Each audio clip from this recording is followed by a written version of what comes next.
Hello दोस्तों, Dalip Hindi short and classes में आपका हार्दिक स्वागत है।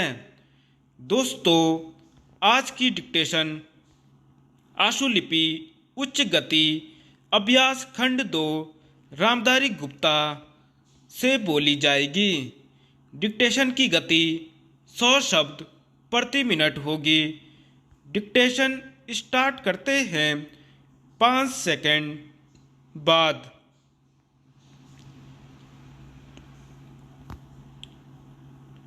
महोदय, बच्चों को जो ज्ञान प्राप्त हो वह अनुभव से प्राप्त हो, न कि केवल स्मरण शक्ति पर आश्रित रहकर रटाई द्वारा। उन्होंने सोचा था और उच्चतम शिक्षा शास्त्रियों का भी यही विचार है कि इस प्रकार से प्राप्त ज्ञान बच्चों में जागरूकता, कार्यकुशलता, स्वतंत्र भावना पैदा करता है, जो इस जीवन के संग्राम में बहुत सहायक हो सकता है। दूसरा मौलिक विचार उनका यह था कि इस प्रकार की शिक्षा इस देश के अनुकूल ही नहीं बल्कि अनिवार्य है। बच्चों से जो कुछ भी काम कराया जाए वह उत्पादक काम हो, और उससे जो कुछ भी पैदा हो उससे शिक्षा का व्यय यदि पूरा नहीं तो अधिकांश निकल सके, क्योंकि यदि शिक्षा का व्यय दूसरे प्रकार से निकालने का प्रयत्न किया जाएगा तो वह बोझ इतना बड़ा होगा कि शिक्षा सार्वजनिक नहीं बन सकेगी। पिछले वर्षों में जो कुछ भी विचार किया गया था या प्रयोग करके देखा गया, उससे जहाँ तक मैं समझता हूँ वही निष्कर्ष निकाला जा सकता है जो पहले सम्मेलन में हुई बहस से निकाला जा सकता था।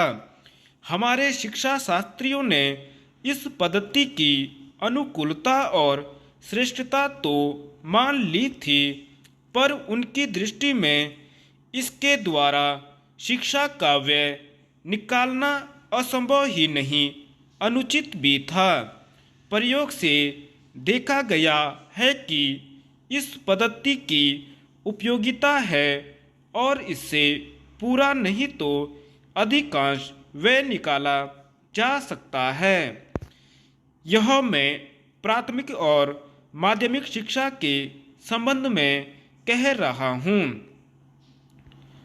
उच्च कोटि की शिक्षा के संबंध में अभी प्रयोग नहीं के बराबर हुआ है, इसलिए उसके संबंध में अभी कुछ भी कहना संभव नहीं है। इतना होते हुए भी हम देखते हैं कि इस पद्धति को उतना प्रोत्साहन नहीं मिला, और न इसका उतना प्रचार ही हुआ जितना होना चाहिए था, और जितना स्वराज्य प्राप्ति के बाद हम कर सकते थे।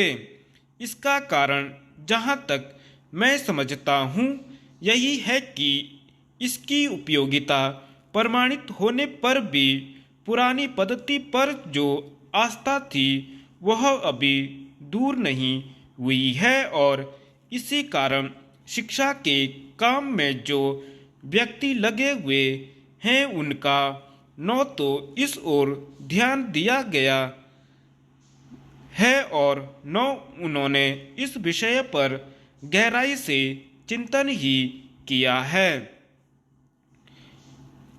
आज भी हम इतना ही कह सकते हैं कि इस पद्धति का अभी केवल प्रयोग ही किया जा रहा है। इसे राष्ट्रीय कार्यक्रम मानकर हमारी सरकार ने उसको चालू करने का निश्चय नहीं किया, और क्रियात्मक रूप से कुछ करने की बात तो नहीं के बराबर ही है।